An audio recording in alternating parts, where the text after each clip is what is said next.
تو اسی چیز کو اللہ تبارک و تعالیٰ نے قرآن میں واضح کیا، پھر آگے فرمایا کچھ نہ کرو، کم سے کم مسلمان بن کے مرو، مطلب مرنے سے پہلے ایک کے بندے بن کے مرنا ہے، دو کے بندے نہیں بننا ہے، ایک ہی کے بندے بننا ہے، مطلب ایک ہی کی بندگی اپنے اوپر لازم کر لینا ہے، اور اپنے حال کو بھی ایسا بنانا ہے کہ دیکھنے والا ہماری زبان سے سننے سے پہلے یہ کہہ سکے کہ یہ اللہ کا بندہ ہے، یہ اللہ کا بندہ ہے۔ آج ہم خود کئی بڑے بڑے لوگوں کو دیکھتے ہیں، دیکھ کر فوراً زبان سے کہتے ہیں کیا نفس کا پتلا ہے، بولتے کہ نہیں بولتے؟ حالانکہ انہیں نہیں بولا، انہیں کیسے بولیں گا؟ اس کی تو ٹوپی بھی ہے، داڑھی بھی ہے، جھبا بھی ہے، سب کچھ ہے، وہ باضابطہ اس کے اوپر تقریریں بھی کرتا ہے اللہ ہی الہ ہے، لیکن ہم دیکھتے ہیں کیا بولتے ہیں اس کو؟ ارے دیکھو ایک ایسا نفس کا پتلا ہے، مطلب ایک ایسے نفس کا جو ہے پجاری ہے، اپنے خواہشات نفس کو کیسے پورے کرتا ہے، کیا دیکھ کے بول رہے ہیں ہم؟ اس کے حال کو دیکھ کے بول رہے ہیں، کیا دکھ رہا اس کے حال میں ہمارے کو؟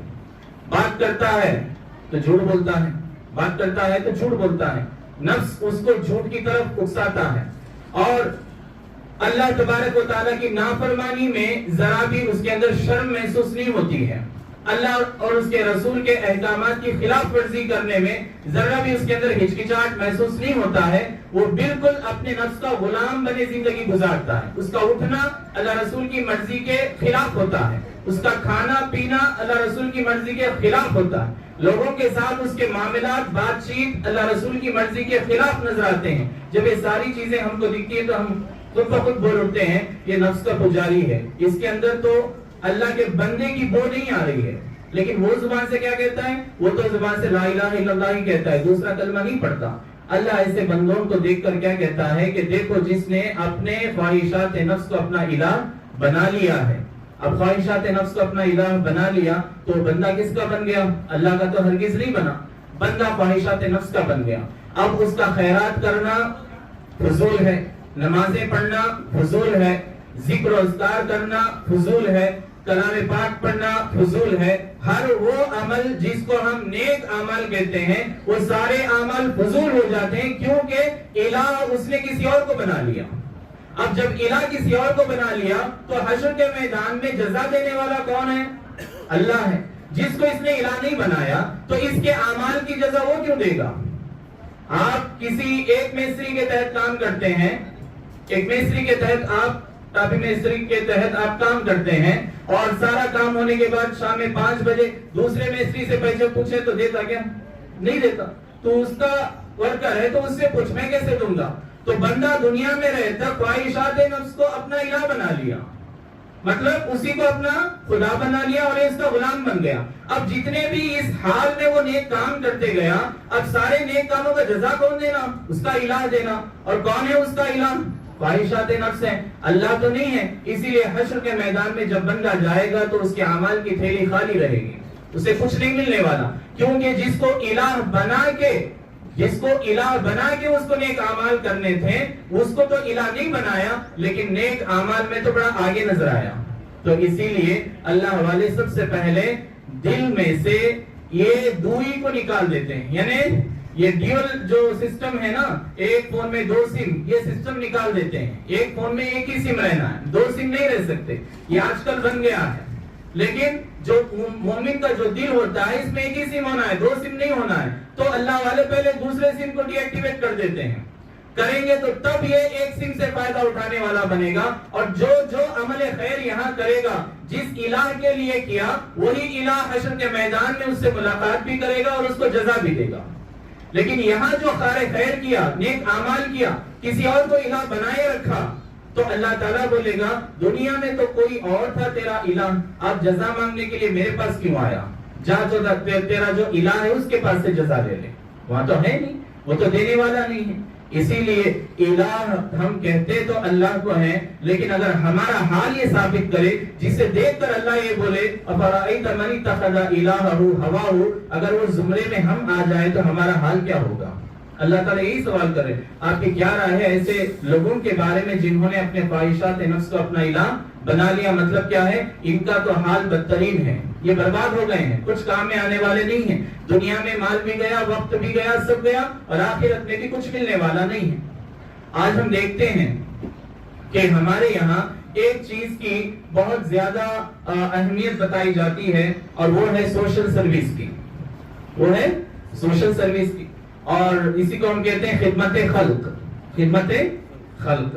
اور خدمت خلق میں لوگ آج مصروف ہیں، حالانکہ یہ بری بات نہیں ہے، اچھی بات ہے، اور اسی خدمت خلق کو سب کچھ سمجھ بیٹھے ہیں، لیکن ان کو پتا ابھی تک اس چیز کا نہیں ہے یہ خدمت خلق کا حکم کس نے دیا ہے، خدمت خلق کا حکم کس کے حکم پر خدمت خلق کر رہے ہیں، جی کس کے حکم پہ خدمت خلق کر رہے ہیں اس کا پتہ نہیں ہے، لیکن خدمت خلق کرتے جا رہے ہیں اور سمجھتے جا رہے ہیں کہ میں دنیا میں آنے کا مقصد پورا کر رہا ہوں اور دنیا میں آ کر میں یہ کام کر کے میں آخرت میں فائدے میں رہوں گا، جبکہ خدمت خلق پہلے آپ اس وقت تک خدمت خلق سے فائدہ نہیں اٹھا سکتے جب تک کہ خالق کی پہچان نہ ہو، خالق کی پہچان نہ ہو تب تک خدمت خلق سے کچھ ملنے والا نہیں ہے۔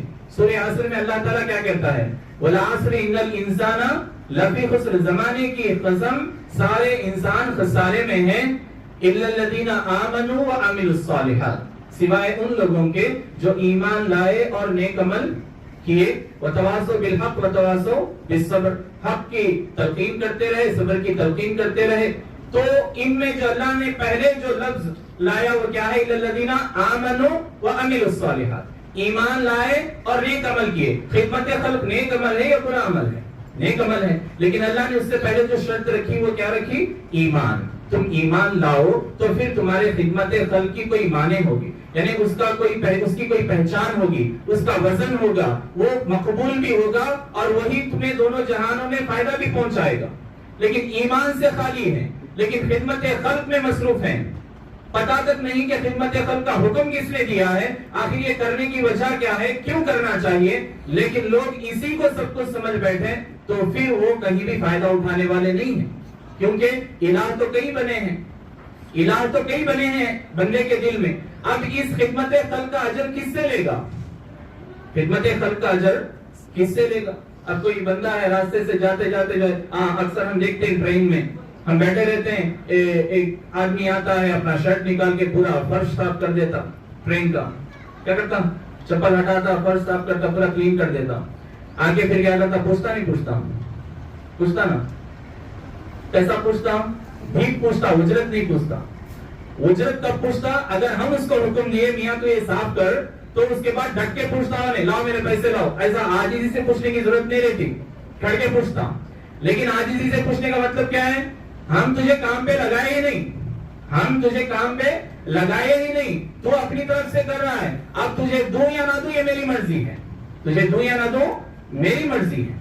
اللہ تبارک و تعالیٰ کو کوئی بندہ پہچانا ہی نہیں ہے، خالق کون ہے معلوم ہی نہیں ہے، الہ کون ہے معلوم ہی نہیں ہے، لیکن خدمت خلق میں مصروف ہے، تو اللہ تبارک و تعالیٰ اس سے یہ پوچھے گا یہ جو تو کام کر رہا ہے اس کام کے کرنے کا حکم تجھے کس نے دیا؟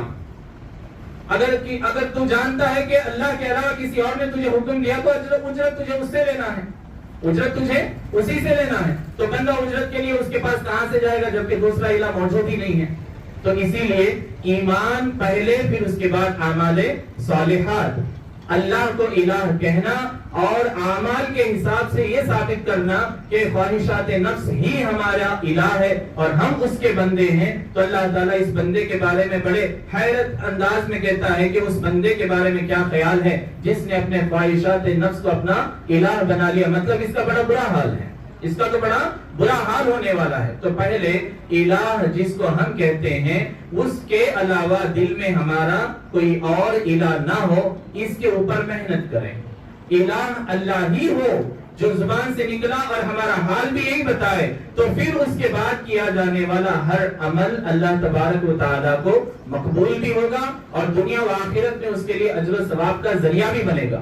اگر اس کو چھوڑ کے خالی عمل کے پیچھے بھاگ رہے ہیں، یہ بات میں اس لیے کہہ رہا ہوں کہ آج بہت سے مسلمان بھی اسی غلط فہمی میں پڑ گئے ہیں کہ نماز پڑھو نہ پڑھو مسئلہ نہیں ہے، وہ فلاں اللہ کے احکامات کی پابندی کرو نہیں کرو مسئلہ نہیں ہے، میں روز غریبوں کو کھانا کھلاتا ہوں، یا نہیں تو میں روز فلاں کرتا ہوں وہ کرتا ہوں، یہ میرے لیے کافی ہے۔ تو اللہ تعالیٰ کہتا ہے یہ بھی کافی ہو سکتے، پہلے تو مجھے الہ مان لے، پہلے تو مجھے الہ جان لے تو مجھے الہ مانے گا، جانے گا، پہچانے گا، پھر اس کے بعد جو بھی تو عمل کرے گا میرے حکم کے مطابق کیے جانے میں اس کو کیلکولیٹ کیا جائے گا، پھر اس کا تجھے اجر دیا جائے گا۔ ماں باپ کی خدمت تو کافر بھی کرتا ہے، ماں باپ کی خدمت کافر بھی کرتا ہے، اور کافر جو ماں باپ کی خدمت کرتا ہے کس کا حکم سمجھ کے کرتا ہے؟ کس کا حکم سمجھ کے کرتا ہے؟ وہ تو بس یہ جانتا ہے کہ ماں باپ خدمت کے لائق ہیں اس لیے ہم ان کی خدمت کرتے ہیں، اور اللہ تعالیٰ کیا کرتا ہے؟ اس کی خدمت کا اجر چاہے تو نہیں دینا چاہیے، کیونکہ اس کو پوچھ کے نہیں کر رہا نا، اللہ کرا بولو بول کے، اللہ کرا بولا اس لیے ماں باپ کی خدمت نہیں کر رہے ہیں، بس کرنا ہے کر رہے ہیں، لیکن اللہ تعالیٰ کا فضل دیکھو، وہ اللہ کو مانے بغیر بھی وہ کام کرتا ہے تو اس کو بھی اجرت دے دیتا ہے، جیسا ہم ٹرین صاف کرنے والے کو 10 روپے دے دیتے ہیں، حالانکہ دینا ہمارے لیے ضروری نہیں ہے۔ میں بولا کیا صاف کرو بول کے؟ نہیں بولا، پھر ہاتھ پسارا، خیر لے لے، دے دیا۔ اللہ تعالیٰ کافروں کو ان کے اعمال خیر کے بدلے میں ایسے اجر دے دیتا ہے، ایسے اجر دے دیتا ہے، حالانکہ کیا وہ اللہ کے حکم کے مطابق کر رہے ہیں کیا؟ اللہ کرو بولا بول کے کر رہے ہیں کیا؟ ماں باپ کی خدمت، لوگوں کو جو کھانا کھلا رہے ہیں اللہ کھلاؤ بولا بول کے کھلا رہے ہیں کیا؟ نہیں، لیکن اللہ تعالیٰ برابر اس کے ذرے ذرے عمل خیر کا بدلہ دنیا میں کیا کرتا ہے؟ دے دیتا ہے، لیکن آخرت میں کچھ نہیں دینے والا۔ لیکن مومن جب ماں باپ کی خدمت کرتا ہے تو اللہ تبارک و تعالیٰ خوش بھی ہوتا ہے اور اسے دنیا میں بھی اجر دیتا ہے، آخرت میں بھی اجر دیتا ہے۔ پھر اس کے ماں باپ کی خدمت میں اس کے ماں باپ کی خدمت میں فرق کیا ہے؟ مومن اپنے دل میں اللہ کو الہ مانتا ہے اور اس کے علاوہ کسی اور کو نہیں رکھتا ہے، کافر اپنے دل میں اللہ کو الہ مانتا ہی نہیں ہے اور سب کو اپنے دل میں الہ بنائے رکھا ہے، اس لیے وہ خدمت تو کر رہا ہے، اللہ کو جزا دینے کی ضرورت بھی نہیں تھی، لیکن اس کا فضل ہے کہ وہ دنیا میں جزا دے دیتا ہے۔ لیکن مومن اللہ کو الہ مان کر اس کے احکام کے مطابق ماں باپ کی خدمت کرتا ہے۔ جب بچے سے پوچھے کہ کیوں کر رہے ہیں ماں باپ کی خدمت؟ اللہ کا حکم ہے۔ جب اللہ کا حکم ہے بلکہ ماں باپ کی خدمت کرتا ہے تو کب تک کرتا معلوم ہے؟ ماں باپ اگر اس سے ناراض ہیں تب بھی کرتا ہے، ماں باپ اگر اس کو کچھ نہ دیں تب بھی کرتا ہے، ورنہ عام طور پہ جو ماں باپ کی خدمت ہوتی ہے کہاں تک ہوتی ہے؟ ماں باپ اچھا رویہ اختیار کرے تک ہی ہوتی۔ بچہ کچھ پوچھا ماں باپ دے دیے، وہ فلاں گاڑی ہونا بولا دے دیے، پیسے ہونا بولا دے دیے، اچھا کرتے رہے تک بچے بھی کیا کرتے ہیں؟ خدمت کرتے رہتے ہیں۔ جب ماں باپ ریورس ہو گئے، نہیں وہ نہیں لینا، یہ نہیں گانا، یہ نہیں کرنا، وہ نہیں کرنا، ریورس ہو گئے تو بچے کیا کرتے ہیں؟ خدمت کو آگے نہیں آتے، پسند نہیں کرتے۔ کیوں؟ یہ خدمت ایک دلی جذبے کے مطابق کر رہے ہیں، لیکن اللہ کا حکم سمجھ کے جب کوئی خدمت کرتا ہے تو وہ خدمت کبھی نہیں رکنے والی۔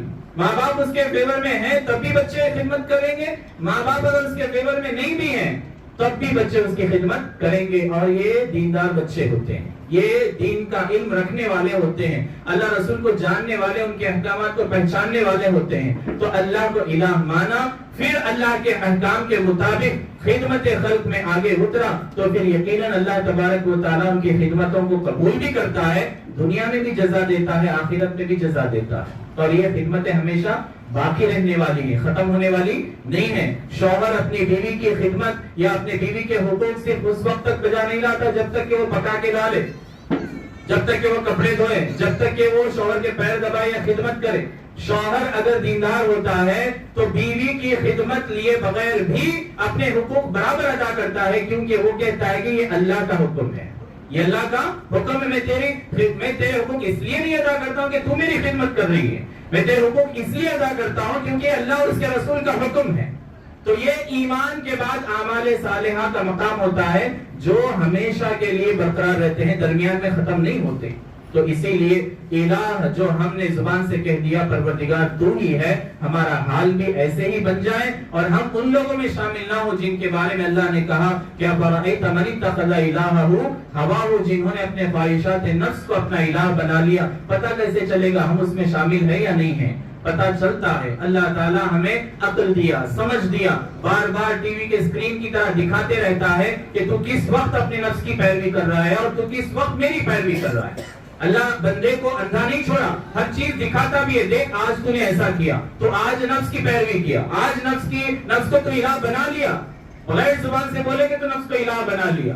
اللہ تعالیٰ دکھاتا ہے کیوں؟ تاکہ بندہ توبہ کر لے اور اللہ کی طرف رجوع ہو جائے, اور جس کو اللہ کہتا ہے اس کے علاوہ کسی اور کو اپنے دل میں جگہ نہ دے, تو یقیناً اللہ تعالیٰ اس بندے سے راضی ہوتا ہے. اللہ تعالیٰ سے دعا ہے کہنے سننے سے زیادہ عمل کی توفیق نصیب فرمائے. وصلی اللہ تعالی علی خیر خلق محمد وعلی آلہ واصحابہ اجمعین برحمتک یا ارحم الراحمین.